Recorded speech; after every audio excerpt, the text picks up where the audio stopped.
El Señor de los Anillos, pues en la Tierra Media, tal, o sea, cuál es tu pueblo. Y luego, un poco lo que estás haciendo, ¿no? Eso define bastante. Yo cuando me presento suelo decir que tengo una actividad en Trébol.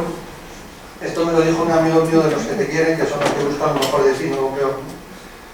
Entonces, yo pensaba que mi vida era un poco difícil o desordenada, y me dijo, no, que tengo una actividad en Trébol. Dije, pues también. Un TDS, estos listos que ven las cosas desde fuera y tal, les ha costado una pasta, por otro lado. Entonces, tengo una actividad intelectual que es ser profesor en la Universidad de Medicina Autónoma, trabajo en el Departamento de Psiquiatría, y doy una asignatura muy bonita que se llama Psicología Médica. También trabajo en una consulta de psicopatología de la adolescencia, donde sobre todo consolo a padres de adolescentes, ¿no? Yo tenía una definición de adolescencia diciendo que la adolescencia es un periodo de crisis entre los 12 y los 18 años en el que entramos los que estamos alrededor. Porque para el adolescente todo es genial, ideal, fenomenal, me ha llamado, me ha tocado, me ha besado, y los que estamos alrededor, cuidado.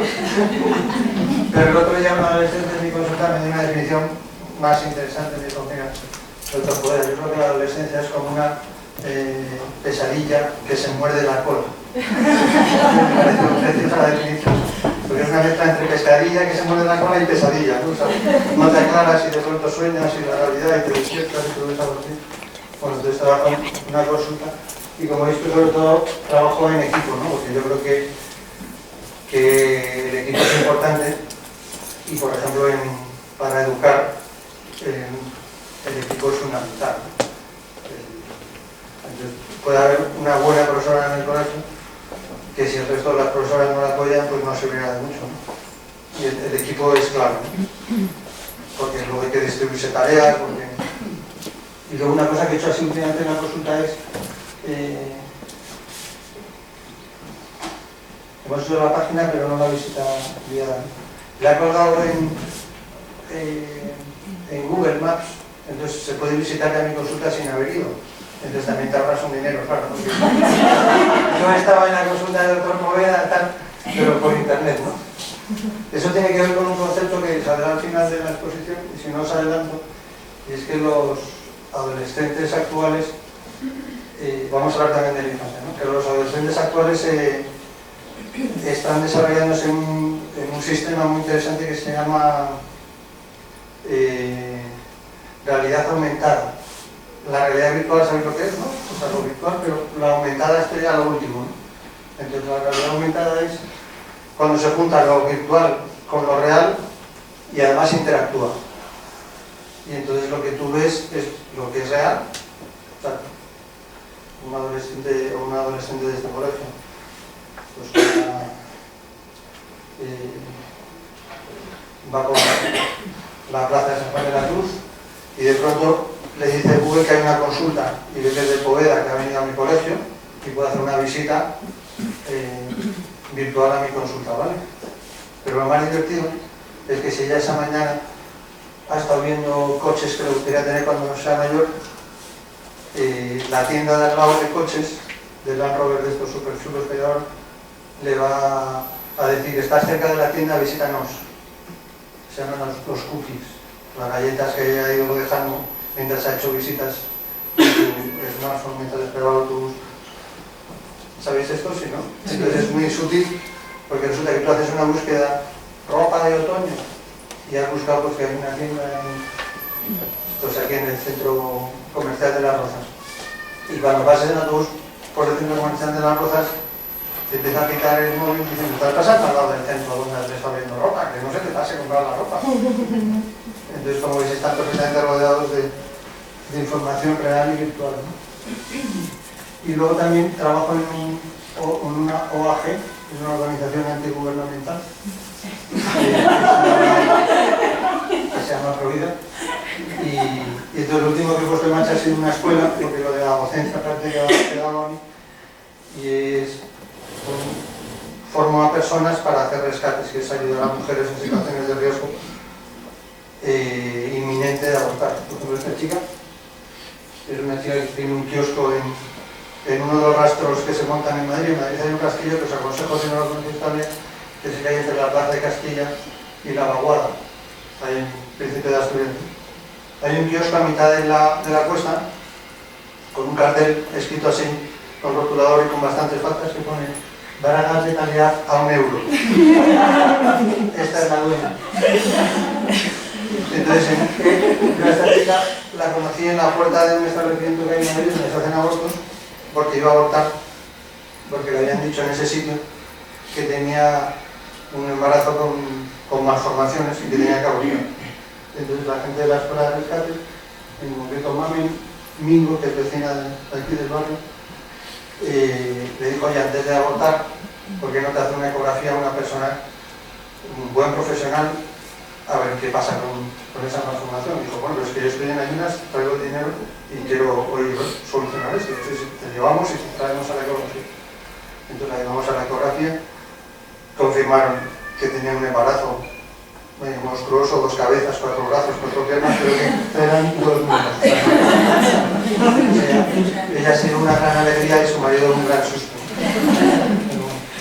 Entonces es la actividad entre vos, se que hacer cosas de comida, luego una universidad y tal, pero cuando ordenan las cosas.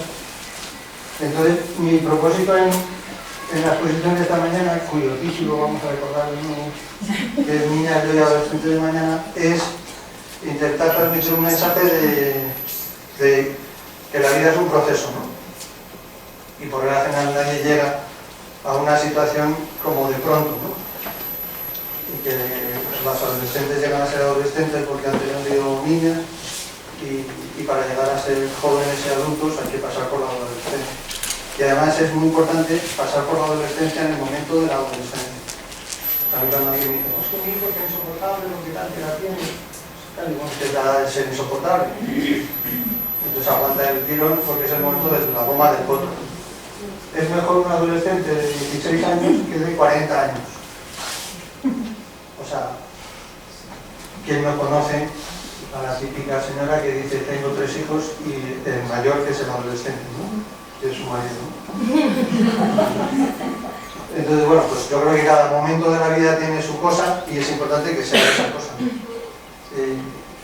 En una ocasión me pasó algo muy gracioso para entender un poco cómo cada momento de la vida tiene su cosa y el problema que tenemos es que nosotros vemos las cosas desde donde estamos. Entonces, nosotros tenemos una cierta edad, que a veces me gustaría que esa edad no fuera cierta y entonces pues tú ves las cosas como desde donde estás, ¿no? Entonces tú ves a un adolescente pues desde en mi caso desde los 55 años, que es una edad estupenda, ¿no?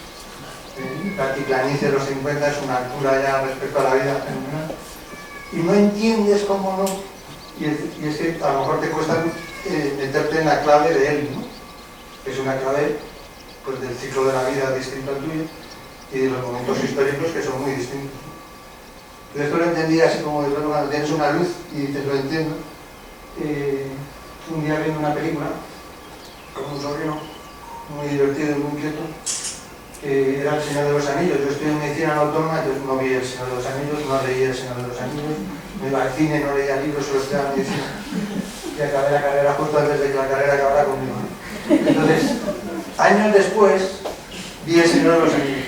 Entonces, estaba viendo, me gustó, y de repente me va corriendo, da un salto, hace un mortal, se sube en el caballo y se va. Le doy un codazo a mi sobrino y le digo, joder, qué tío tan ágil. Y me dice, no es un tío, es un elfo. Entonces, es un elfo. Entonces, a veces las alumnas son elfos. Entonces, esta niña no se entera, es que no es exactamente una niña, es un elfo. Entonces, pues las dos ideas de la exposición son, la maduración es un proceso, y luego, y por lo tanto hay que dar un tiempo, y hay tiempo para jugar, tiempo para aclararse, tiempo para madurar, tal, eso es fundamental, y luego cada uno tiene un contexto familiar, social, cultural, tal, muy, muy diferente, y por lo tanto no podemos como entenderles solo con nuestras claves, sino que ellos tienen sus claves internas y a veces es un elfo. Durante la exposición, como veis, estoy haciendo bastante incidencia en el tema de la informática, de los smartphones, de los iPads, de los tal, Porque yo creo que una de las cosas que son diferenciadoras, o sea, la exposición de esta mañana es distinta a una exposición que yo podría haber dado hace unos años, porque ahora las cosas son distintas para los adolescentes. No la adolescencia, que sigue siendo la adolescencia de siempre, o sea, yo creo que eso es algo propio del ser humano, que hay un periodo de adolescencia, ¿no? Y de infancia, ¿no? Pero en cambio el entorno ha cambiado, ¿no?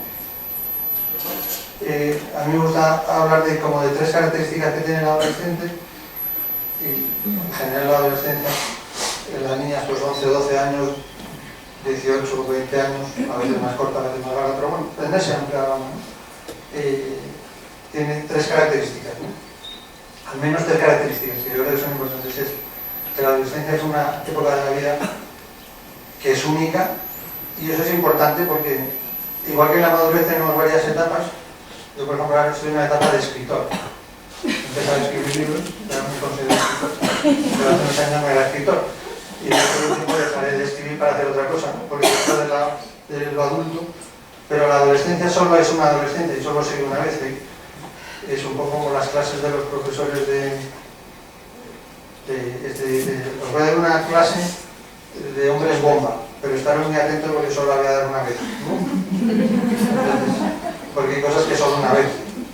Las clases de hombres bomba solo se dan una vez, acabamos, ¿no? Entonces la adolescencia solo se vive una vez.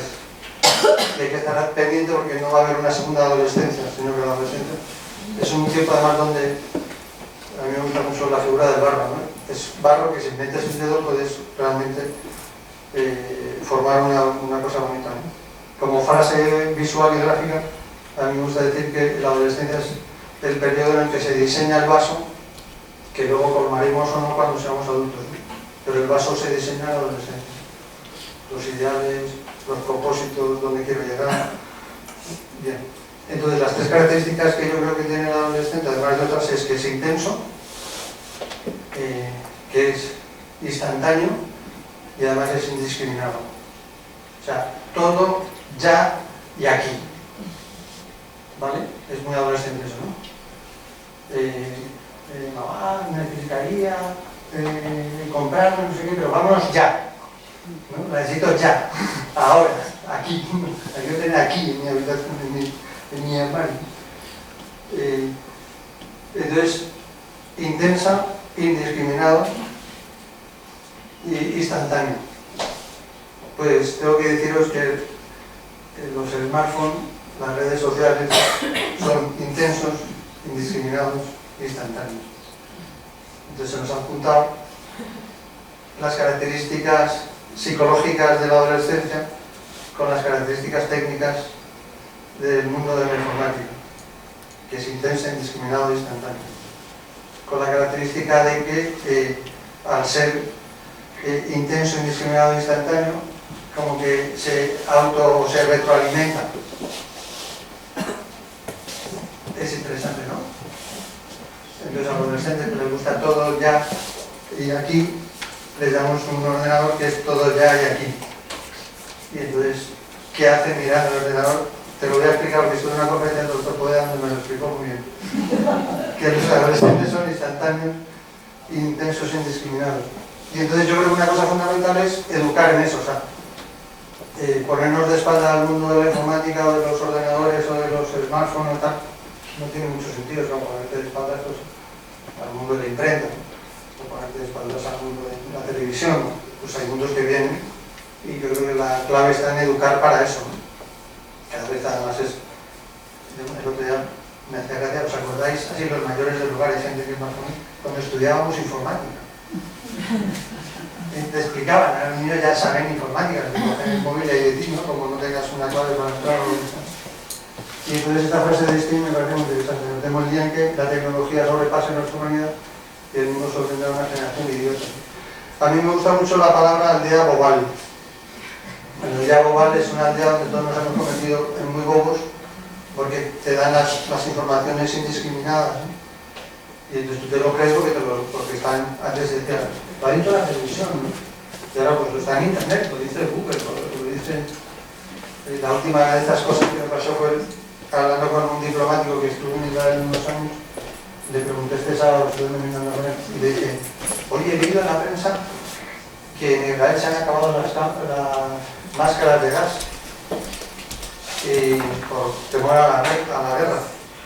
Y me dice, ¿usted cree lo que ponen en los periódicos? Hombre, los resultados del partido de fútbol sí, otras cosas no. Pero por eso te pregunto, dices, es que lo primero que te enseñan cuando llegas al consulado de España en Israel, o a la embajada de España en Israel, de Jerusalén, es el búnker y dónde están las cámaras de gas, las máscaras de gas, ¿no? Esto es una cosa clásica, ¿no? Entonces es mentira que habitualmente las tienen. Bueno, entonces, como habéis hecho un marco general de lo que es el adolescente, lo que es un poco la infancia y el proceso de la vida, y vamos a hacer un poco, vamos a subrayar el tema de la alimentación. El tema de la alimentación y de la nutrición es uno de esos temas que uno puede decir, bueno, estuvo de moda y tal, y es importante, pero no, yo creo que no es tan importante. Yo creo que sí que es importante. Yo creo que es un asunto interesante.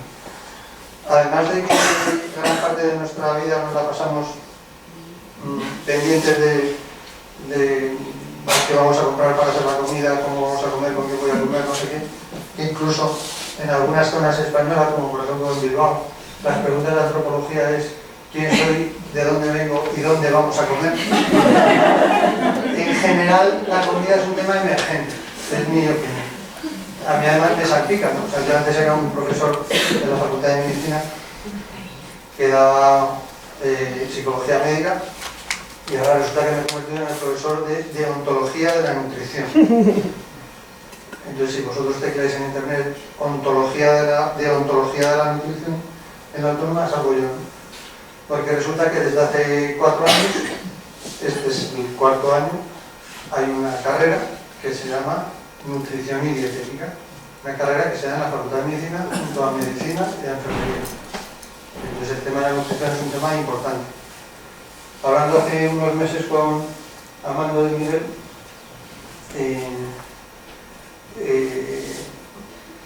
le decía, desde el punto de vista sociológico, porque acabo de preguntarle de lo que sabe, no es sociólogo, entonces hay que preguntarle de sociología.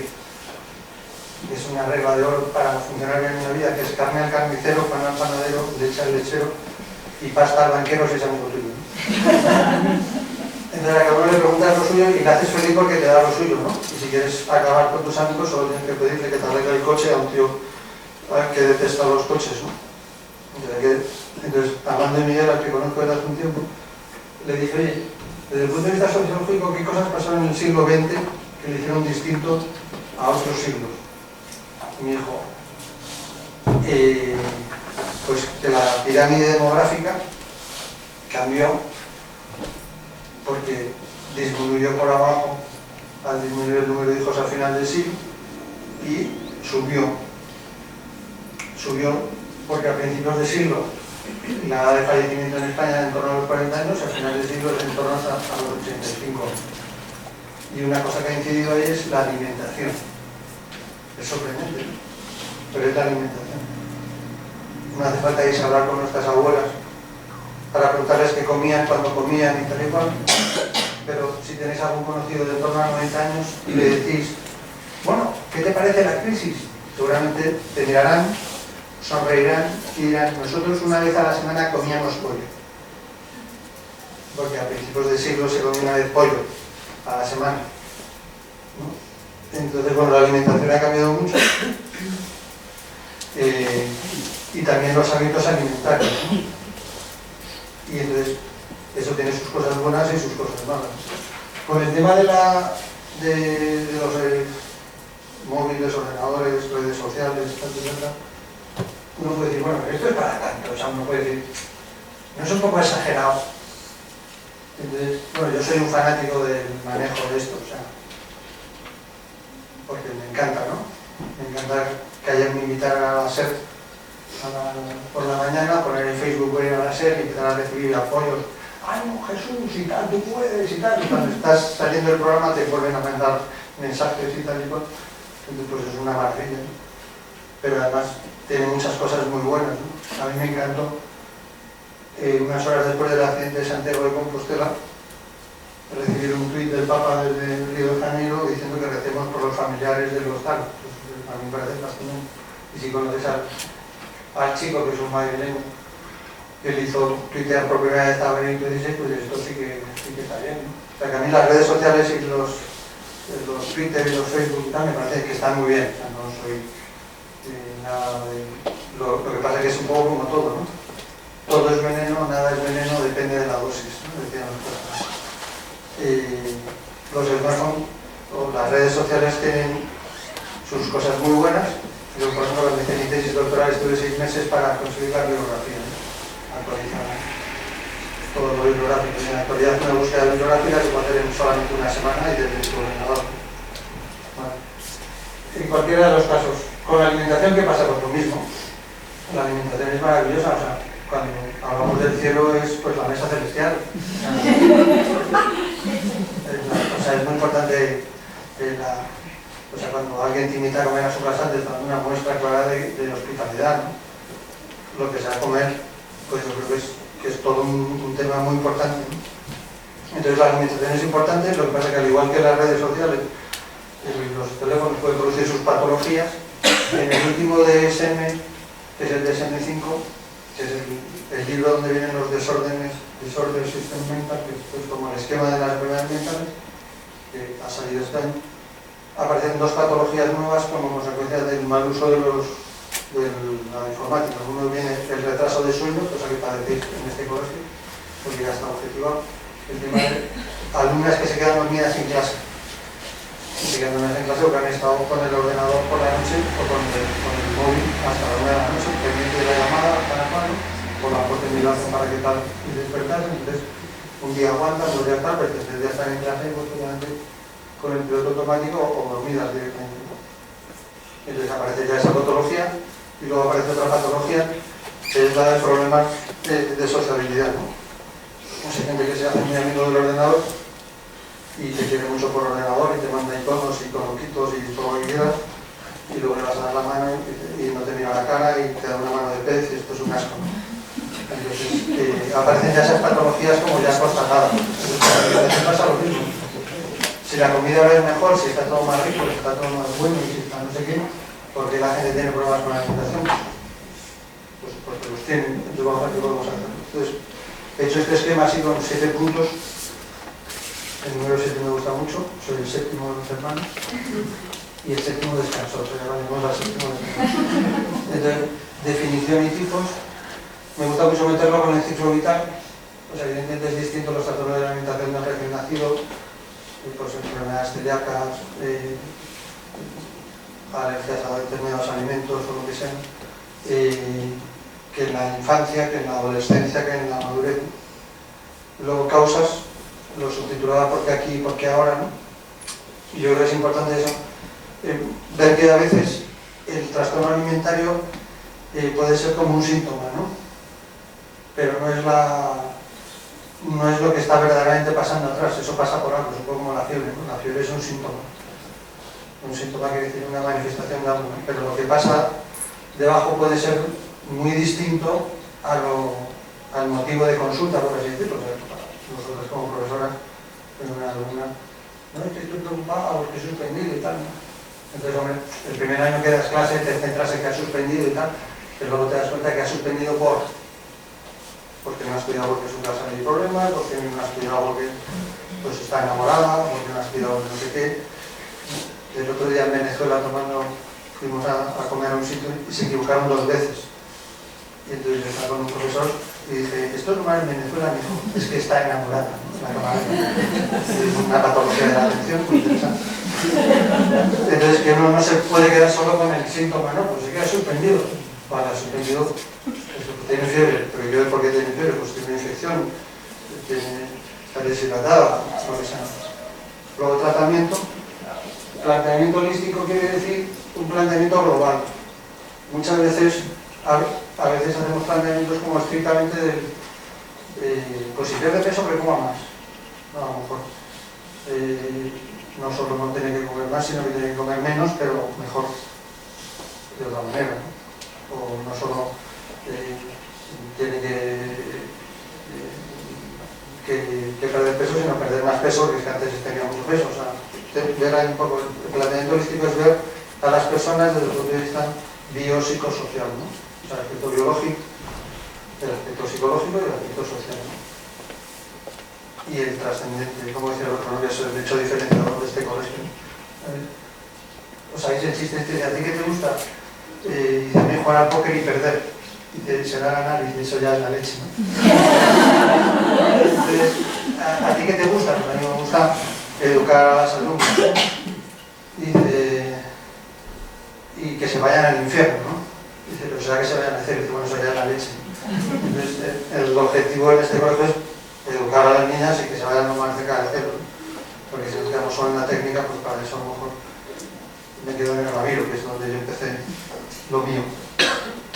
Síntomas, yo quiero ver como planteamiento holístico. Prevención, verlas venir y dejarlas pasar.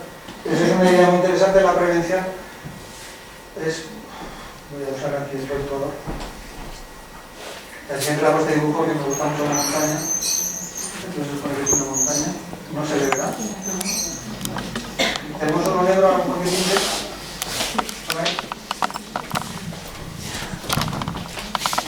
Bueno, se supone que por aquí viene una carretera. Entre esta carretera tiene una curva peligrosa y podemos montar aquí debajo un hospital para atender a la gente que se cae, ¿no? Entonces eso sería tratamiento de las patologías derivadas de los trastornos de la alimentación. Alguna cosa, una anorexia o mórbida que está en el niño Jesús y tal. Luego hay otra posibilidad que es hacer, por así decirlo, prevención de los trastornos de la alimentación, ¿no? Entonces, pues curvas peligrosas, de 40, no sé cuánto. Y ese sería hacer prevención. Entonces sería tratamiento, prevención. Y en cambio, si hacemos aquí un túnel, ¿cómo grita esto? Si hacemos un túnel y cambiamos el recorrido, sería promoción de salud. Entonces, en medicina se ha pasado del tratamiento a la prevención, a la promoción de la salud. En el tema de nutrición, esa es la clave. Para la nutrición no se trata de esperar a que ya tenga un síntoma que haya que ingresar en el hospital, sino hacer un poco prevención de esto y en la medida posible promoción de la salud. Y la promoción de la salud sería todo el tema relacionado con la alimentación sana. Entonces, ver venir los problemas para dejarlos pasar. O sea, no todos los problemas hay que afrontarlos y resolverlos ahora. A veces hay que tener un poco de estrategia. A mí me gusta mucho en el manejo de los adolescentes la famosa frase de que lo que tenemos que conseguir es que el enemigo se salga con la nuestra. Que es hacer estrategia. O sea, no es frontal. ¿No? O sea, si vemos que alguien está yendo con alguien que no le conviene y le regalamos mucho la atención de no vayas con fulanito que no te conviene y tal. Fulanito ocupa mucho espacio en su cabeza, ¿no? Mientras que si dices, oye, además del fulanito, pues ¿por qué no me acompañas a no sé quién? Que hay otras personas, además no sé qué. Porque a veces cuando podemos estar reforzando una conducta a base de decir no pienses en solo ganar dinero y se le pone así, ¿no? Entonces, además de ganar dinero, vas a pensar en otras cosas. Y lo que podemos hacer como educadores y la bibliografía. Aquí.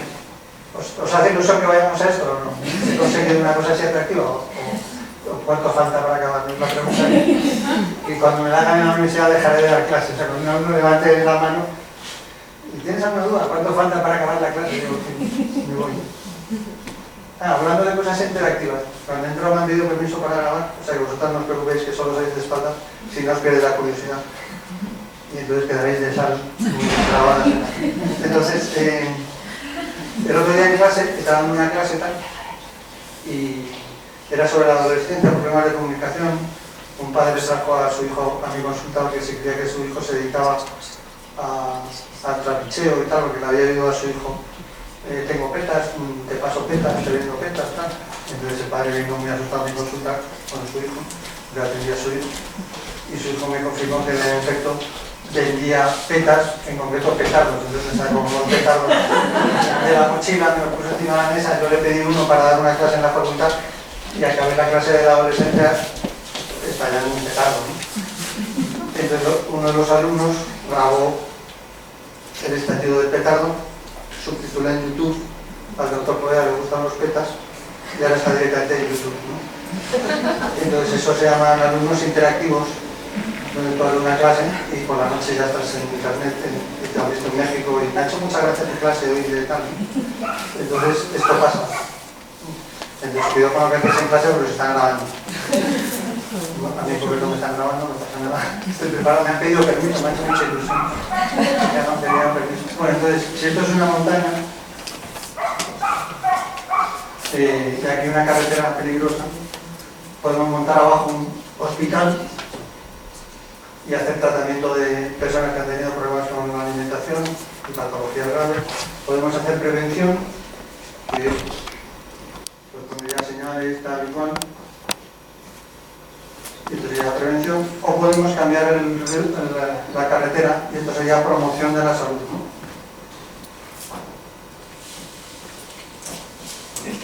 Entonces una cosa es la promoción, otra cosa es la prevención y otra cosa es el tratamiento.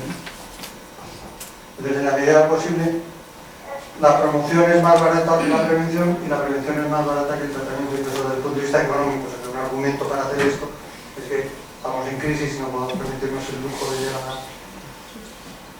Ciclo vital. A mí me parece muy interesante que todo está relacionado, pues el ciclo vital es la infancia, luego la adolescencia, luego la madurez, es un proceso, hay que darse tiempo. Es muy bonito en los colegios, pues cuando hacen uno es muy difícil, ya que unos años tú lo ves y tal, pues quién te ha visto y quién te ve y tal. Pero dar tiempo, ¿no?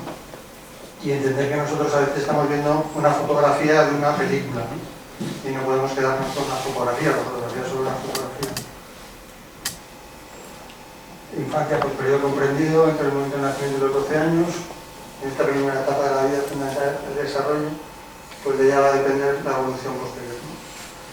Aquí sobre todo psicomotriz, o sea que joden mucho, que hagan muchísimo deporte.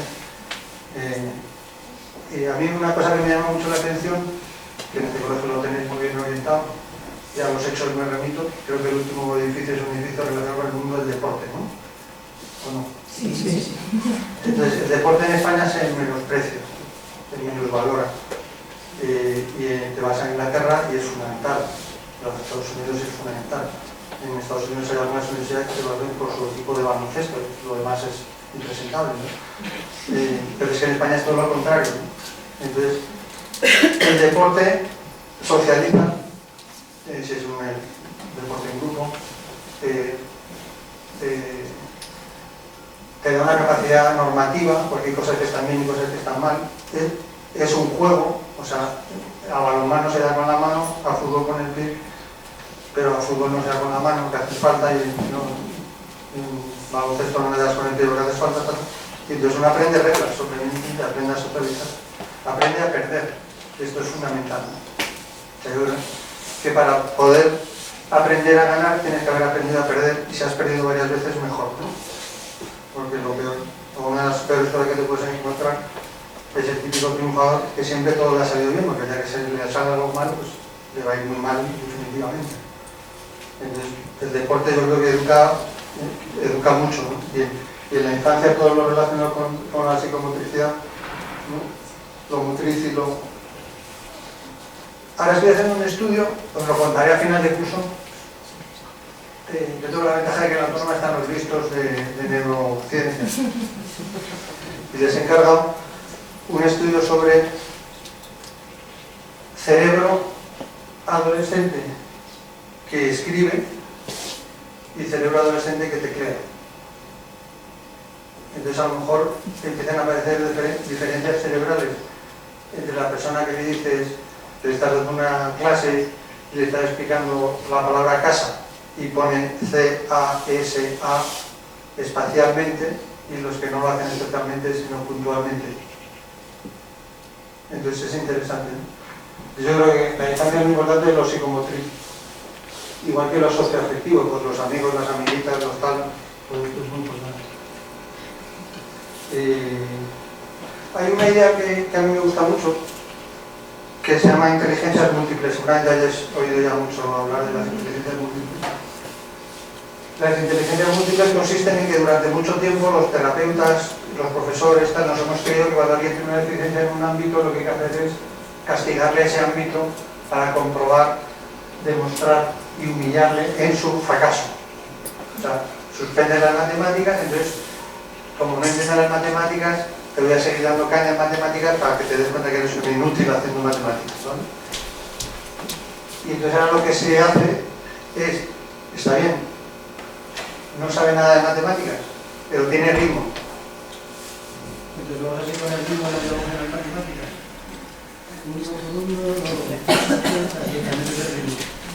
Entre las inteligencias múltiples es aprovechar otras habilidades para recuperar la habilidad que tiene más asociada. O sea, en vez de insistir en la que está mal, insistimos en las que están bien para que arrastren las que están mal.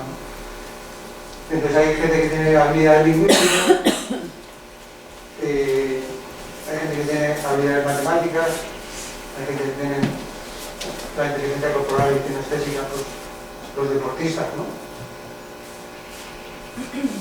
Nadal, pues es un tipo que tiene una habilidad kinestésica tan bestia que si se le desea una pierna, aprende a jugar con la otra. Pues, yo conozco a muy poca gente en el mundo que sea capaz de hacer esto, pero si eres inteligente kinestésicamente, en vez de demostrarle lógicamente que está jugando mal o que se te está lesionado, pues, y tú tienes capacidad kinestésica, pues, igual que la capacidad visoespacial. Con eso basta con entrar en la M30. Entonces ya sabes si la tienes o no la tienes. ¿Cómo podríamos? Hay que hacer un cuestionario, ¿no? Déjame en el túnel de la M30. Habilidades musicales. Con la música pasa lo mismo en España, ¿no? En España te ven con un violín. ¿Qué pasa? ¿Te gusta tocar el violín? Y vas a Viena y lo normal es ir sin violín. ¿Pero qué te pasa? ¿No tienes violín? Joder. Somos un poco analfabetos musicalmente en España. Entonces yo creo que todo lo que sea potencial pues el tema de la música, porque luego al final gran parte de nuestra vida la hacemos con música, ¿no? Trabajas con música, viajas con música, entonces pues la música es muy interesante. Y a veces pues con la inteligencia musical puedes, como decíamos antes, pues aumentar la lógico-matemática, ¿no? De hecho muchos nos aprendimos las tablas pues con música, ¿no? Luego las habilidades interpersonales, hay gente que se comunica muy bien, y eso lo sabemos. Me parece que todos hemos tenido alumnos que nos hemos dado cuenta que el que cuando acabe la carrera le va a ir bien, porque no sabemos si va a acabar la carrera. ¿No? Pero hay gente que tiene unas habilidades interpersonales que se llaman empresas, o va a ser jefe de su empresa. Luego habilidad intrapersonal. La inteligencia intrapersonal es todo lo relacionado con conocerse a uno mismo, ¿no? Que es el gran principio de la filosofía griega, ¿no? Nox et ipsum, conócete a ti mismo, ¿no? Yo lo suelo subtitular diciendo y pártete de la risa. No tenemos que ponernos muy rígidos cuando nos conozcamos, además de que a veces te puedes decepcionar. El humor es el antídoto contra la locura, ¿no? La locura es cuando la razón nos hace quiebros y pensamos que nos están grabando para la CIA, o pensamos que yo soy Napoleón, ¿no? O pensamos que no podemos pisar las baldosas, el cruce de las baldosas, pues entonces la razón te está haciendo quiebros, mientras que el humor es hacerle quiebros a la razón, y todos los chistes son quiebros a la razón. El último que me han contado, que a mí me hace mucha gracia, es el del incendio en el zoológico, ¿no? Que se confirma que fueron las llamas. Bueno, pues conócete a ti mismo y ríete de ti mismo. Y luego hay otra inteligencia que es una inteligencia naturalista, que es gente que tiene una gran sensibilidad por el mundo natural. O sea, hay gente que le dejas en el campo y sabe dónde está el norte, el sur, el este y el oeste. Es maravilloso, ¿no? Y los que no saben ni lo que es el norte ni lo que es el sur, aunque saben que la palabra orientarse viene de saber dónde está el oriente, ¿no? Pero no saben por dónde sale el sol, ¿no? Entonces hay gente que tiene capacidad natural. Hace tiempo en una consulta le pregunté a un chaval cuándo había sido la última vez que había sido feliz. Es una pregunta que nadie le había hecho en su vida, claro. Vino por indicación judicial. Entonces se quedó así mirando al horizonte y me dijo: cuando te hacía un jabalí con un arco. Entonces este tío mejor no trabajar mucho lo suyo matemático, ¿no? Ni lo musical, ¿no? Sino más bien lo natural, ¿no? Hemos quedado para montar a caballo. Bueno, la idea de las inteligencias múltiples es: cada alumno o alumna es es quien es, está en un momento de la vida y tiene unas habilidades. Y entonces esas habilidades hay que potenciarlas porque educar es el hecho de que sacar lo mejor, ¿no? Y educar es muy difícil, por eso yo creo que educar es un arte, porque es encontrar el oro en el barro, o es sacar lo bueno de lo malo, o es lo que decían de Miguel Ángel con la piedra, pues está dentro, ¿no? La selva.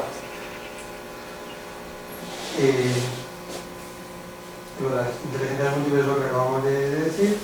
La adolescencia es un periodo de transición en el que se ha dejado de ser niño, pero que ya no se es adulto, en el que se experimentan cambios muy importantes para un alto nivel de incertidumbre. Entonces, la adolescencia, a mí la palabra adolescencia me parece muy rica en contenido, que se adolece, y entonces una cosa que está pasando en la adolescencia, no lo he leído, es permanente.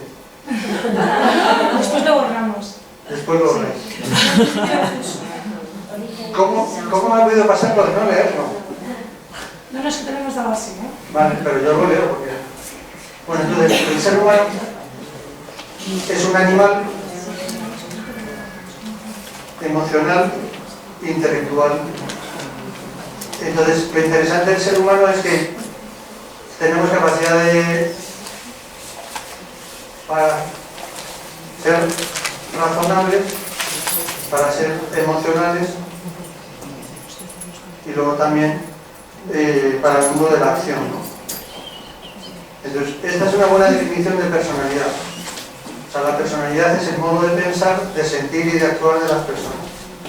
Entonces, decíamos antes la idea de la psicología evolutiva, que es que de pequeños estamos más bien en este triángulo donde hacemos cosas, las sentimos un poco menos y las pensamos muy poco. Típico niño pequeño que va corriendo al baño y al cabo de unos segundos se oye el grito de no hay papel, porque no ha pensado que podía no haber papel, porque hacen las cosas y por entonces las hacen encima, lo tengo que ver. Vale. Las personas muy mayores, pues los abuelos, tal cual, piensan mucho las cosas, sienten las cosas, pero ya la silla de ruedas les impide hacer las cosas. Los adolescentes están en este apasionante rombo de la vida, donde casi todo es genial, ideal, fenomenal, hacen cosas y piensan cosas, pero no es su fuerte. Y los adultos, que se supone que somos los que estamos aquí, son personas que pensamos, que sentimos y que actuamos. Y además lo intentamos hacer en esta dirección, no en esta dirección, que es pegar la bofetada y luego sentirlo y luego lo que tengas pensado, o usar el rotulador y luego leerlo. Ha caído en mi propia trampa, estoy encantado. No caía en una trampa. Entonces primero hay que usar la razón, luego la emoción y luego la acción. Pero los adolescentes están en el mundo de la emoción. Y entonces, incluso la terminología no tiene que ser solo razonable, igual que con los niños. O sea, si a los niños les usamos mucho la lógica, pues no se enteran a veces. Yo tenía un padre que era muy listo, ¿no? Y entonces yo me acuerdo una vez que me dijo, mira Jesús, si sigues sin estudiar, vas a seguir suspendiendo. Y dije, joder, que mi padre es un hacha, tío. Se da cuenta que si no estudias, suspendes. Era un planteamiento lógico, ¿verdad? Pero a mí eso no me motivaba a ponerme a estudiar. Y que no me motivó salir un día a la calle con mi madre de compras, ver a unos tíos que estaban haciendo una zanja, como se hacían antes las zanjas, pico pala, nada de mini retroexcavadora, que ahora es muy cutre y eso, pico y pala. Y dijo, fíjate lo que están trabajando por no haber estudiado. Yo dije, a estudiar. Entonces, o sea, tener argumentos pueden ser racionales, emocionales o de acción. Tú puedes tener argumentos válidos, pero tienes que saber qué argumento usas, ¿no? Entonces, para los pequeños, cosas de aquí y ahora, fíjate lo que están esforzándose por no haber estudiado. Para las personas emocionales, pues te quiero, me quieres, si quieres, y para las personas intelectuales, pues más lógica, ¿no? Y a veces ir jugando con las cosas. Lo que siempre que doy una conferencia en un colegio cuento esto porque me pareció magistral. La directora de un colegio me invitó a su colegio a dar una charla sobre temas relacionados con la sexualidad en la adolescencia.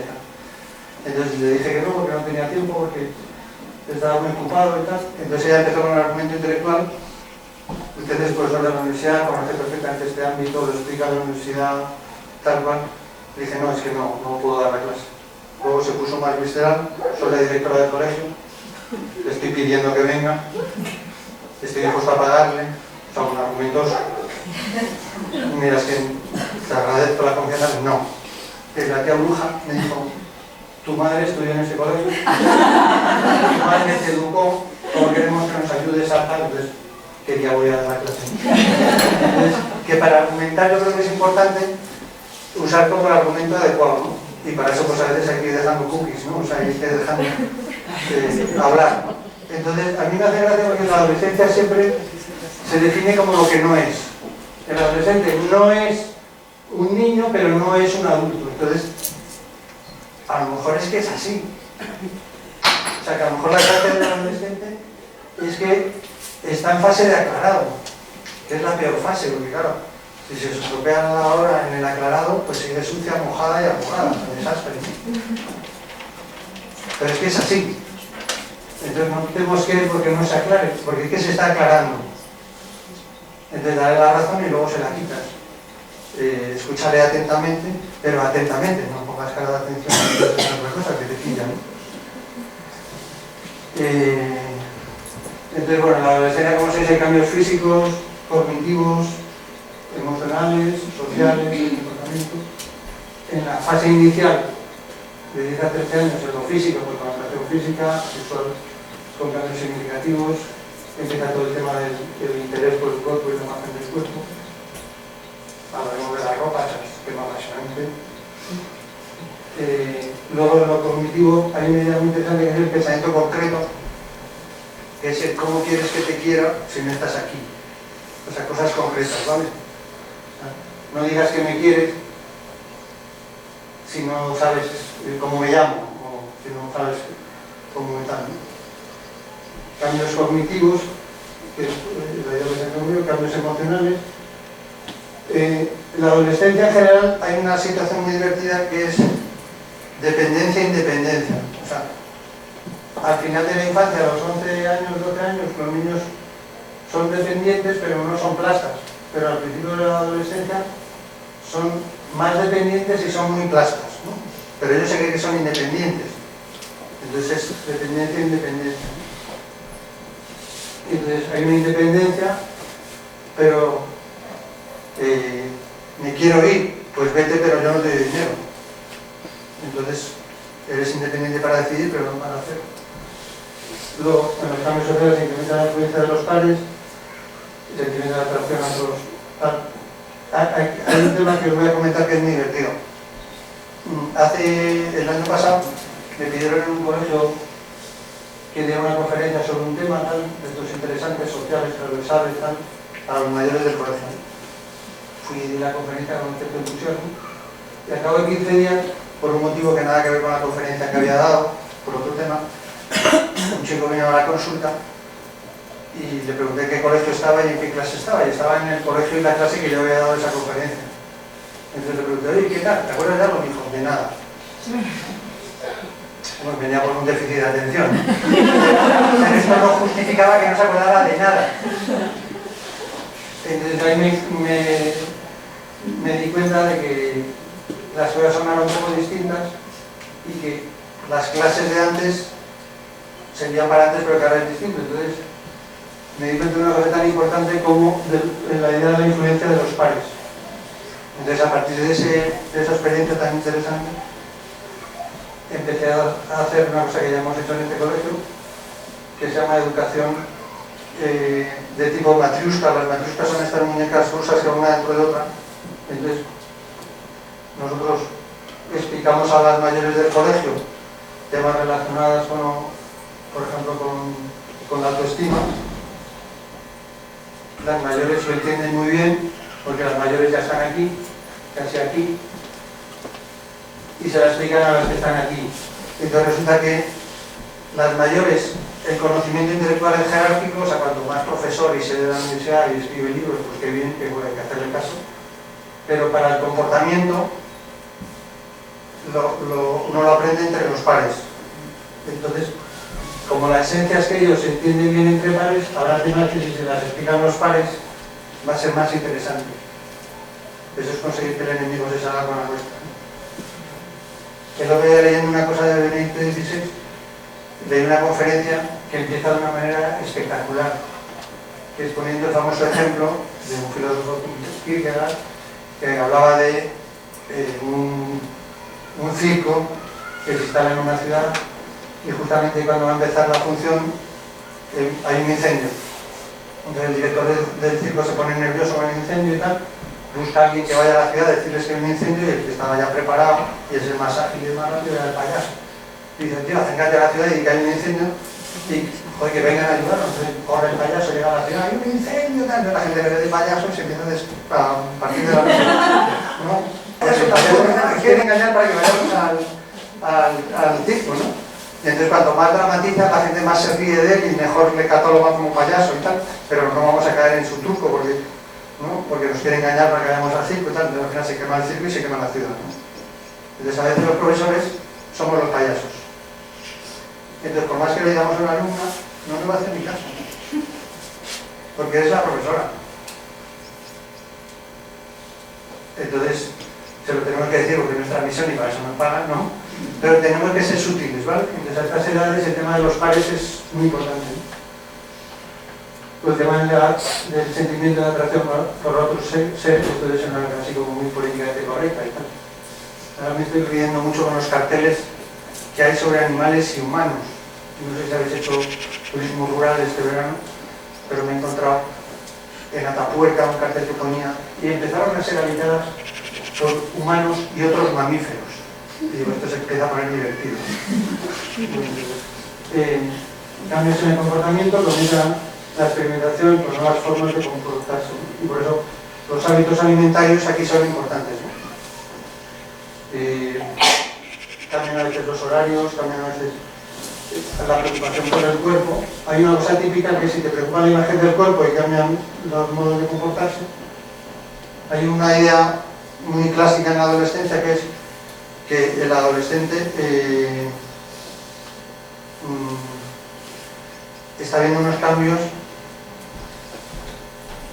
esto es lo corporal, que cambia así, esto es lo... a ver si no se ve. Os lo vais a currar lo oral, ¿eh? Lo emocional evoluciona así y lo intelectual evoluciona un poquito más después, ¿no?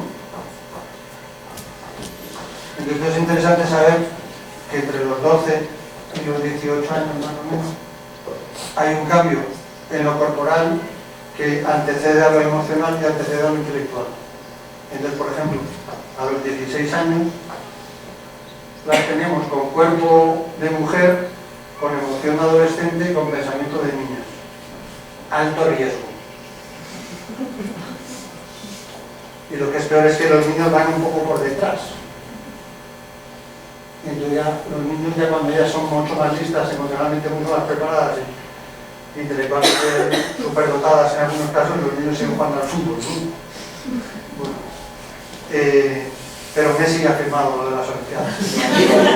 Entonces, bueno, esta idea es muy interesante porque al principio hay un cambio corporal y entonces la gente, como no hace esta, o sea, la adolescencia es un periodo de crisis, ¿no? Crisis en chino se pone, os que voy a poner en chino, bueno, es un símbolo muy gracioso, donde aparece un rayo aquí y un puentecito aquí, ¿no? Y más cosas. Y entonces para los chinos es un riesgo y una oportunidad. El puente es la oportunidad y el rayo es el riesgo. La adolescencia es una crisis de las crisis de la vida, que es un riesgo y una oportunidad. Entonces muchas adolescentes lo viven como un riesgo, porque de pronto empieza a crecer su cuerpo y, joder, de niños está muy bien, de niñas está muy bien. Te hacen caso, te regalan cosas, no asumen responsabilidad. Pero de pronto cuando tu cuerpo empieza a decirte que ya no eres tan niña, joder, pues a veces no se acepta tan fácilmente, ¿no? Y el trastorno de la alimentación, la privación de la alimentación, no quiero engordar más, no quiero crecer más, no quiero desarrollarme más. ¿Sí? Entonces no quiero, entonces pues controlo, ¿no? Entonces de esa manera pues controlas tanto que no creces, ¿no? Digo que además si estamos en una sociedad, luego lo veremos, muy mediatizada, donde algunas chicas parece que tienen que parecer chicos y tal y cual, pues es un lío ahí que se monta interesante. Pero vamos a irlo desbrozando. Adolescencia media, 14 y 16 años. Continúan los cambios físicos, sexuales, menos interés por la imagen del cuerpo, o más, depende también de las cosas, pero la idea es que la imagen del cuerpo aparece con muchísima intensidad aquí, que me está pasando, o sea, la ropa, pues yo siempre, igual que doy un punto más a la gente de Canarias que estudia en Madrid, porque venirse de Canarias a estudiar en Madrid Medicina, pues hay que darle un punto más en la nota. Pues a las madres y a los padres que tienen hijos adolescentes, pues hay que darle un plus de pasta, porque la ropa se les queda pequeña. Entonces, y estar continuamente, pues la ropa me sirve, no me sirve, todo eso. Crece la capacidad de pensar abstracto, pues al principio es pensamiento completo, que por eso es la paga si lo haces bien, la paga si lo haces mal.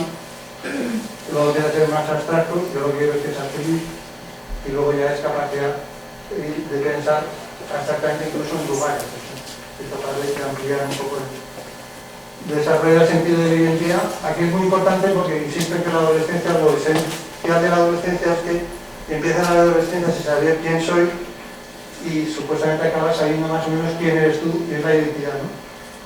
La identidad. Y la identidad lo da mucho las emociones, calibrar las emociones. Y luego empiezan a explorarse la habilidad para traer parejas, enorme influencia de los pares en el ambiente del colegio. Hay, por ejemplo, una cosa que es muy típica, que los padres lo suelen hacer muy bien, las madres especialmente bien, y los profesores y los tutores bien, que es el hacerles planes para que ellos vayan, ¿no? O sea, os invito a tomar chocolate con churros después del partido, porque es la manera de tener controlados a los amigos y saber quiénes son los amigos y quiénes son las amigas. He montado una sala de ping-pong o de billar.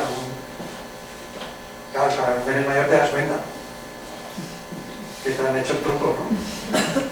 Y cuando el mayor eres tú, ¿qué lo tienen que hacer?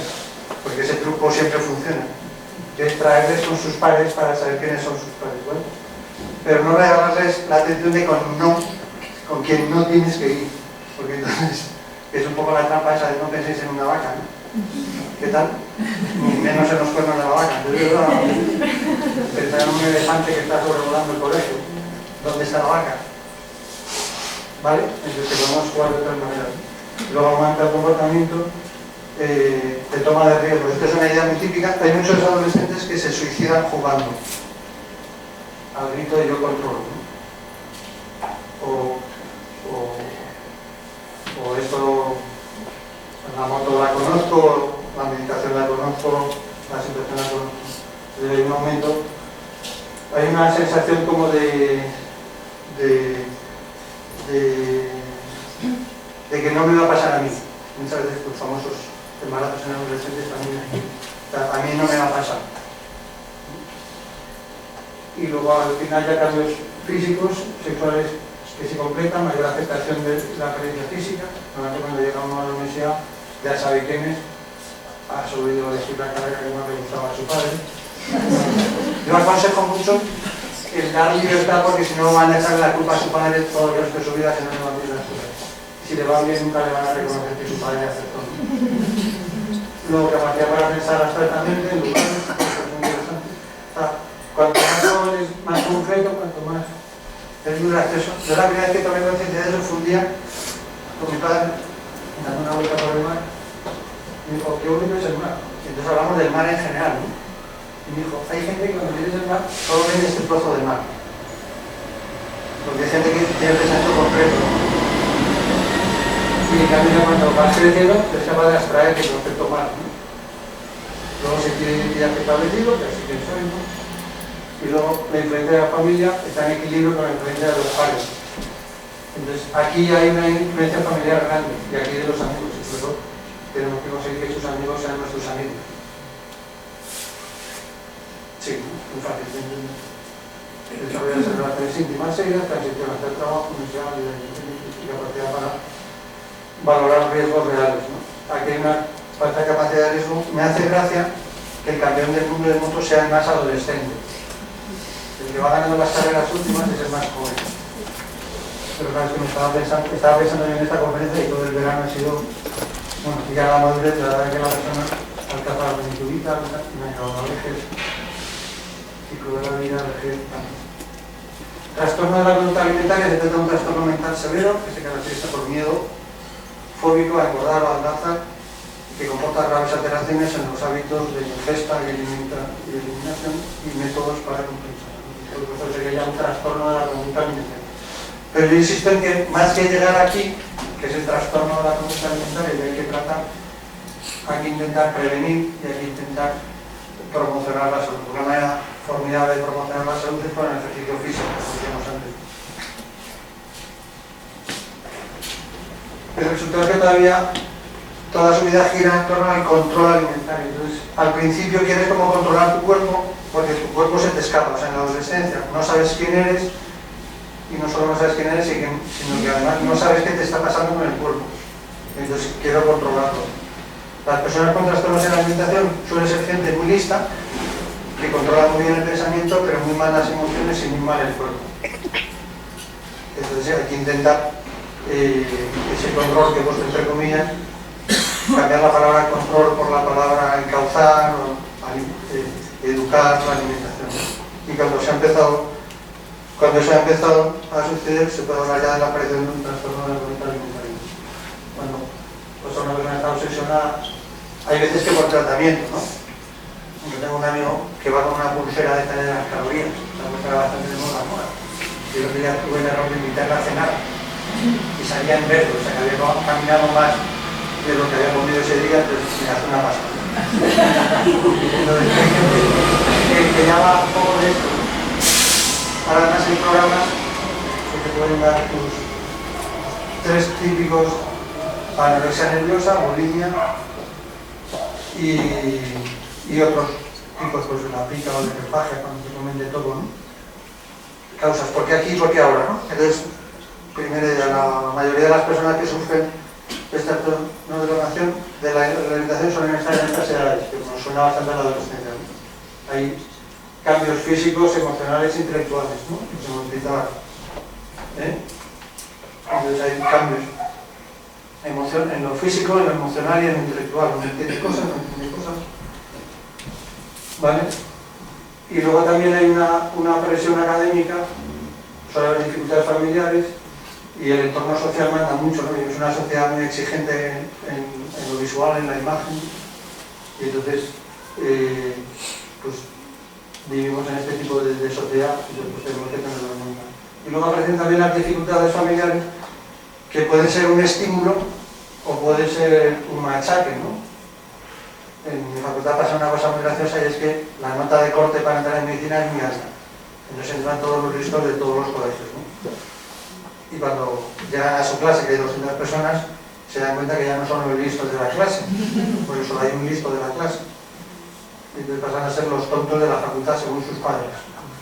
Que antes eran la lista del colegio, era el tonta de la universidad, ¿no? Entonces hace la familia. Entonces hay otra idea interesante sobre los trastornos de la alimentación, que es que a veces es un síntoma y lo que hay que ver es lo que pasa detrás, ¿no?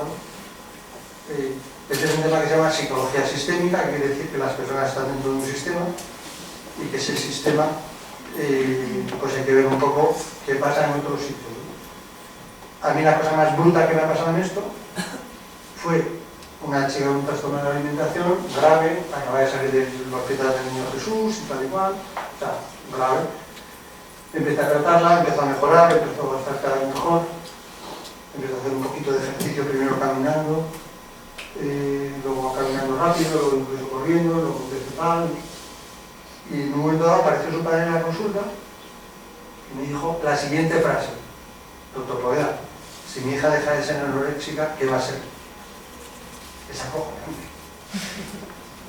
Porque mientras yo tengo una hija anoréxica, lo mío y de mi mujer, pues cómo va a ir con una hija anoréxica. Trato que llevar probabilidades al Niño Jesús. El resto de los hijos, ¿cómo van a estar? ¿No? Y en mi trabajo pues llego tarde porque tengo que ir al Niño Jesús, ¿no? Entonces, si ya no tengo que ir al Niño Jesús, es interesante. Entonces, la dificultad familiar, que yo creo que más que dificultad familiar, yo creo que la familia es el sitio ideal para resolver los problemas. Yo, de hecho, como terapeuta, por muy bien que lo haga, o lo haga mi equipo, o lo hagamos todo el equipo, que está todo el equipo, si luego la familia te cambian el juego, ¿no? Entonces saber que la familia es importante. Y luego también la presión académica. A mí me parece muy lamentable cuando los alumnos piensan que lo único importante suyo es la nota, ¿no? Cuando la nota es una cosa más, ¿no? Y yo creo que además ese tema es un tema muy clásico, ¿no? Que es, mis padres me regalan la moto si saco buenas notas, pero dicen que las notas no son importantes. Entonces, esa es otra cosa muy difícil en la educación, que es lo que evitar el doble vínculo, ¿no? El doble vínculo es por un lado una cosa y por otro lado otra, ¿no? Yo, por ejemplo, que como siempre muy pragmático, niño de 11 años, menos años, 9 años, que es casi la hora de comer, pero se quiere ir a jugar al jardín, ¿no? Le digo, vamos, voy a jugar al jardín y tal y cual. Y el padre, vete, pero en esta casa se come a las 2. El niño se va a jugar al jardín, son las 2 menos 5 y para un niño 5 minutos es mucho tiempo. Y cuando sale por la cocina está su madre y tal, ¿qué haces? No, madre, papá me ha dado permiso para ir al jardín. Entonces la madre teme y dice, bueno, pues cuando te sientas a comer, lávate las manos. Los niños apuran el tiempo hasta las 2. Entonces son las 2 y el niño haga lo que haga, la acaba. Porque si se sienta con las manos sucias, le va a regañar a su padre. Si se entretiene lavándose las manos, le va a regañar a su padre. Entonces es llamado de vínculo, ¿vale? En la medida posible, hijo mío, no importan las notas, pero si apruebas te regalo una moto. ¿Qué pasa ahí?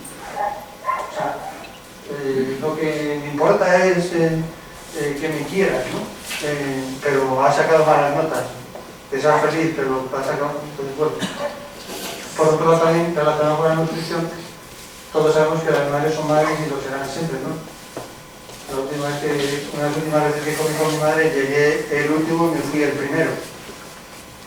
Antes del enfado de una de mis hermanas, oh, Jesús, has venido el último que ha sido el primero. Frase de mi madre, sí, pero se lo ha comido todo. O sea, la madre nutricia es la madre nutricia. Entonces, a veces, la manera de fastidiar a tu madre es no comiendo. Entonces, muchas veces, estas son las alimentaciones, no quiero ser como mi madre. No quiero ser como mi madre. Y por eso si no como, sé que no voy a ser como mi madre porque ni siquiera voy a tener las reglas, ¿no? Ni siquiera voy a tal. Entonces, vale. Entonces, bueno, el desarrollo biopsicosocial tiene mucho que ver también con esto del mundo de la acción, de la emoción y del pensamiento. O sea, a mí me gusta mucho ver las líneas de procesos. Estamos acabando. Causas biológicas, causas de la alimentación. Hay caras genéticas, pues el típico paciente súper gordo, ¿no? Que te tienen que atender en el sillón porque no lo dan en la silla y que viene con un padre que es XLL, pues chicos, hay una cosa genética, ¿no? Con la típica encantadora bajita, pequeñita, que le puede decir lo de que los grandes perfumes se guardan en tal, pero como vuela, pues también hay, su madre es pequeñita, entonces pues la genética manda bastante, ¿no? Y lo genético tiene una carga importante, no definitiva. Causas psicológicas, baja autoestima, sensación de falta de control, depresión. Estas son las típicas causas. Este PowerPoint es del colegio, o sea que lo podéis, se va a quedar aquí en la pantalla. Y luego así que esta idea de dificultad para expresar los sentimientos. Esta además estamos un poco hartos porque en verano como no hay muchas noticias por el estado del Peñón y la gente que mata a otros y tal. Y entonces aparece esto pues en una persona con una conducta ejemplar, ¿no? Y mata a su hijo, a su hija y luego se suicida, ¿no? El psicólogo luego me estudia, ¿no? Entonces, a mí la gente está tan ejemplar me pone nervioso. O sea, nunca discutía con su mujer, pues qué raro con esto. Debe ser un robot, porque se va como discutido con su mujer. Se va fenomenal con su hijo, era su mejor amigo, pero era su padre o era su amigo. Entonces, pues, un padre que no pone límites va mal. Otra cosa es que después se escape por la ventana y tal, como nos hemos escapado casi todos. Entonces, expresar los sentimientos, más vale un grito a tiempo, una bofetada. Pues a veces una bofetada no es una bofetada, ¿no? O sea, estamos tan locos que cuando el psicólogo militar mata a su hija y luego se suicida, le aplican el protocolo de violencia de género. Estamos locos. Nos hemos dado la primacía a la violencia de género sobre un enfermo que mata a su hija y luego se suicida. Entonces, yo no soy partidario de la bofetada, pero es que a veces no piensan ni sienten. O sea, un niño pequeño que va a meter el dedo en el enchufe, no le puede decir, es que son 220 voltios. Y los 220 voltios en el baño, les llega a la mano. Aunque luego te apliquen el protocolo de violencia de género. Causas sociales, presión por parte de las amistades, definición social muy concreta sobre la belleza, ¿no? Y una norma cultural en la que se valora a la gente de acuerdo con su apariencia. La apariencia yo creo que es importante porque de alguna manera refleja el interior. Entonces, el año pasado la conferencia que dimos en este colegio era guapas por fuera, bellas por dentro, pero es importante cuidar el aspecto. Y muchas personas con trastornos alimentarios pueden presentar también estado depresivo de ansiedad, que a veces es lo que hace estar así, a veces incluso el tratamiento por medicación pues te hace retener líquido para el peso, ¿no? Entonces, pues la idea sí que me gustaría transmitir es qué pasa previamente al trastorno de la alimentación. Entonces, pues aquí muchas veces ver qué pasa ahí. Pero yo, la última gran metedura de pata que he tenido con la alimentación, luego una chica empezó a perder peso, lo que comía lo vomitaba. Entonces, a ver, esta persona, yo no pensé que era anoréxica, sino que pensaba que tenía un cáncer. Porque pérdida de peso, pérdida de fuerza, ahí la trilogía del cáncer es astenia, anorexia, pérdida de peso. O sea, no puedes, estás cansadísima, no comes nada y has perdido mucho peso. O sea, no solo no comes, sino que pierdes peso, que a veces no sale diciendo, no como nada, no como más, se pone como que nada. Entonces, astenia, anorexia, pérdida de peso es la trilogía de los tumores. Y entonces yo, y al final tenía una enfermedad que se llama un bezoar. Un bezoar es que tenía un cuerpo extraño en el estómago que ocupaba todo el estómago. Sale por dentro de Harry Potter, ¿no? Porque se lo expliqué a una persona de la facultad y me dijo, joder Jesús, esto sale en Harry Potter. Me ha vuelto a pasar lo de Señor de los Anillos. Es un elfo. Bueno, entonces que la idea, porque a veces cuando hablamos de delgada, pues puede ser una anorexia, pero puede ser otra cosa, pues no es todo el prescrito. Factores predisponentes. Bueno, hay una cosa que son, bueno, los que predisponen y los que precipitan, ¿no? Eso es otra idea. Y los precipitan es entornos desconocidos, viajes, tal. A veces en la adolescencia empiezan los trastornos de la alimentación con un viaje. Cuando fui a Inglaterra, lo cual no les extrañaba porque la comida allí es bastante patética, ¿no? Soy como para una tortilla española. Entonces a veces viajes y lugares con otras costumbres alimentarias, situaciones de una importancia sobrecarga emocional, entonces como tener en cuenta un poco cuando hay demasiadas variantes, lo que llamamos a veces factores de riesgo. O sea, que una persona viaje es bueno, que una persona aprenda inglés es bueno, que una persona se aleje de su familia es bueno, pero tenemos que tener cuidado a veces cuando sumamos muchos factores de riesgo y lo que está pasando, porque a veces si eso tiene una fuerte sobrecarga emocional, si además no se quieta, bueno, lo que se llaman factores precipitantes, ¿no? Que son un poco lo que hace que esa persona... Hay gente que puede tener unos factores latentes, pues por la genética familiar, por las conductas de sus padres y tal, pero solo cuando llega un momento determinado se precipita la enfermedad. Síntomas, yo quiero ser como, estos son los síntomas típicos, ¿no? Los modelos y los trastornos, pues, el anorexia es la distorsión de la imagen. Los médicos hacemos una prueba que yo cuando me la explicaba en la facultad dije, esto no cuela, tío. O sea, es demasiado cantoso, ¿no? Que es coger rollo de estos de camilla, de papel de camilla. Tú vas al anoréxico o a la anoréxica, que también hay anoréxicos, y le señalas la cabeza, el talón, con un rotulador, permanente o no permanente, la cadera y los hombros. Le levantas y le dices que se dibuje. Entonces se dibuja, ¿vale? Y se dibuja súper gordo. Luego le vuelves a tumbar y dibujas su perfil real. Y se ve la dismorfia, que es la diferencia que hay entre cómo él se considera y cómo es. Y esto es una cosa típica de la anorexia, ¿no? Distorsión de la imagen corporal. Pero es una prueba tan potente que no se la creen. Es una característica de las anorexias, que se les llega, se ven muy gordos, con caída de cabello, falta de conciencia de enfermedad, que es una cosa clásica, baja de presión arterial, por eso a veces pues, se arrastran, en ocasiones cuando es grave pérdida de menstruación, aparición de vello, intolerancia al frío, y luego las complicaciones son esas de nutrición periodontal ósea y problemas cardíacos a veces. Es muy grave.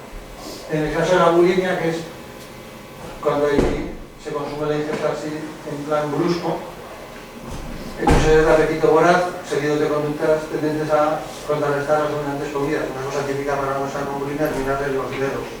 Entonces ves que las uñas están a veces corroídas por el ácido del vómito. Esto no te lo crees hasta que has visto varias manos con un sitio, o incluso tienen la marca de los dientes. Conciencia de normalidad en el patrón alimentario, vómito inducido por purgas o diuréticos o laxantes, menstruación ausente disminuida y oscilaciones del peso significativas. Complicaciones de deterioro dental, y rupturas de esófago a veces, ¿no? Bien. Esto este es una foto para que nos veamos un rato, ¿no? Fantasía o realidad. Esta es la misma. Sí, es la misma. Este es el mismo Gladiator, o sea, fijáis que es tan decepcionante. Esta es la misma. Boca de la peluquería. Es uno de los primeros antidepresivos. La peluquería, luego la tarjeta del Corte Inglés. Esto es lo mismo. Madonna. A mí la natural me gusta más, pero...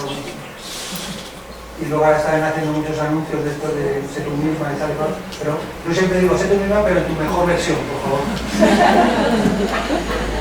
Porque si no, pues ser uno mismo puede ser peor. La publicidad de pretender informar al público de que tenga un mensaje comercial, pero abusa de la figura de un estereotipo de mujer y de hombre como que estamos tales cosas lo saben.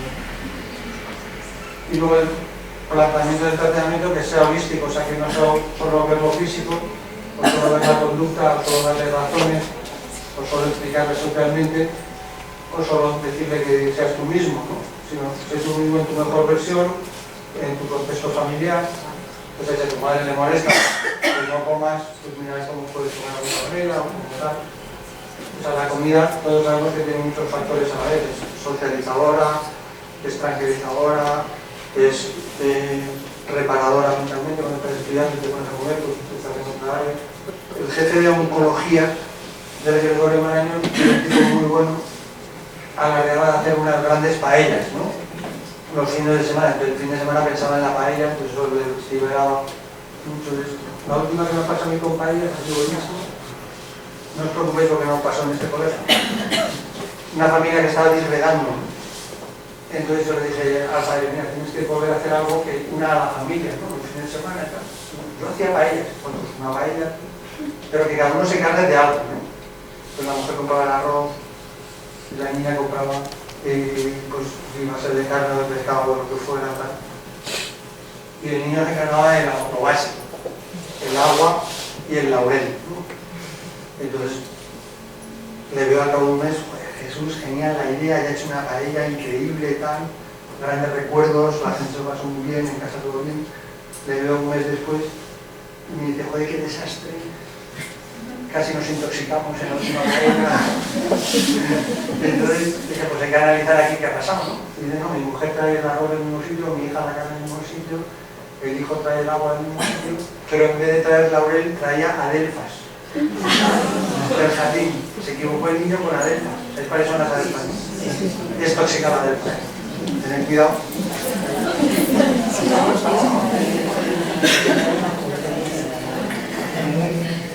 Vale, ya por concretando, hábitos de nutrición saludable, promover la realización de comidas regulares, prestar atención a la satisfacción corporal y prestar atención a señales corporales de hambre o saciedad. O sea, la gente cuando come con impulsividad, pues hay que ver qué está pasando. Y trabajar factores de riesgo. Dietas, ahí yo creo que lo mejor es un poco profesional, o sea, que nadie se hace una casa así porque se le ha ocurrido, haces trabajar con un arquitecto, pues también estás todo yo creo un endocrino, una cosa que sí que hace la alimentación. Luego ves al venir dejar las cosas, la prevención primaria implica reducción y eliminación de factores de riesgo. La prevención secundaria consiste en identificación de la enfermedad y la prevención terciaria implica estrategias de medidas eficaces para prevenir complicaciones y la cronicidad. Serían como esos tres planes que he dicho ahí, pero la prevención. ¿Qué podemos hacer como educadores? Y este es el mensaje final consolador, que es que el educador es mucho más que un adiestrador, que es lo que hacen los animales. O sea, si queréis adiestrar a vuestro perro, a vuestro caballo, a vuestro loro, pues no llamáis a un maestro, sino un adiestrador. Yo creo que los alumnos y las alumnas, aunque a veces hay que adiestrarlas, luego hay que educarlas. Entonces educar es algo más que adiestrar, es algo más que corregir. Algunos somos profesores, no está bien, no te has enterado, no has llegado a clase, tal, pues no. O terapeutas ocupacionales, ¿no? De lo que decía un padre de un alumno, hacen de supervisión de la persona. De pequeño le compramos los patines, luego la moto, luego el coche y tal, y ya no sabemos qué hacer para que estudien, ¿no? Y sigue sin estudiar, entonces decía, así claro, no va a seguir sin estudiar, ¿no? Porque se creía que le estudiara una cosa ocupacional, ¿no? Entonces, los profesores somos más que esto, ¿no? Somos profesores. Entonces, cuando lleguéis al altiplanicie de los 55, que algunos ya estamos en ella, pocos, pero algunos no, te hace gracia ver cómo la gente, si has apostado por ellos, puedes conseguir lo mejor de ellos, ¿no? También puedes no conseguirlo, ¿no? Yo cuando empiezo las clases en la facultad, esto está relacionado con lo que os he dicho antes, que la comida es mucho, pues comunicación cercana, mucha relación, transmisión, empatía, facilidad para transmitir, la condición interesante. Yo si tuviera que hablar de esto, hablaría en una comida, ¿no? Porque es el sitio adecuado. De hecho, en la facultad a veces organizo comida con los alumnos, pero que la hacen los alumnos con la supervisión lógicamente del cocinero y todo eso. Entonces, estamos concluyendo que los profesores tenemos que hacer papel de profesor. Hace un tiempo, que ya con esto acabo, utilizar canales visuales, una vez que conoces y aceptas quién eres, estás capacitado para saber qué quieres lograr en la vida. Y un par de libros, uno de psicología, que es el básico que usamos nosotros, y algunas en modelo yo vencí, ¿no? Este es un libro interesante. Os decía, en plan profesores, la idea de cómo intentar sacar lo mejor de los alumnos. Leí un artículo hace un tiempo que me gustó mucho, que era un profesor, un director de un colegio inglés, el equivalente al PREU, ¿no? Al segundo bachiller. Entonces, en el acto de comienzo del curso, pues da la bienvenida a todos los profesores, da la bienvenida a los alumnos y a los padres que han elegido ese colegio para que acaba el acto y al profesor de matemáticas le da una lista con los 10 mejores de matemáticas. Y al profesor de literatura le da una lista con los 10 mejores de literatura. Acaba el curso académico y en la clausura del curso académico el director da las gracias al claustro académico, da las gracias a los alumnos, a los profesores, y les dice que este año he hecho una investigación que consistió en darle al profesor de matemáticas una lista de los 10 mejores y al profesor de literatura una lista de los 10 mejores. Y he constatado que estos alumnos han sacado mejores notas que el resto. Y el experimento es que yo los cogí aleatoriamente. Entonces, cuando el profesor de matemáticas sabe que es uno de los mejores alumnos, lo que se lo ha dicho el director, no es que él no se entere, es que se lo he explicado mal. Entonces acaba explicándoselo bien y saca una buena nota al alumno. Entonces, yo creo que las listas de las alumnas de Valle son las mejores, así que mucho ánimo. Esto es todo, ¿eh? Yo ya acabo. En la hora, me parece que me echabais hasta ahora.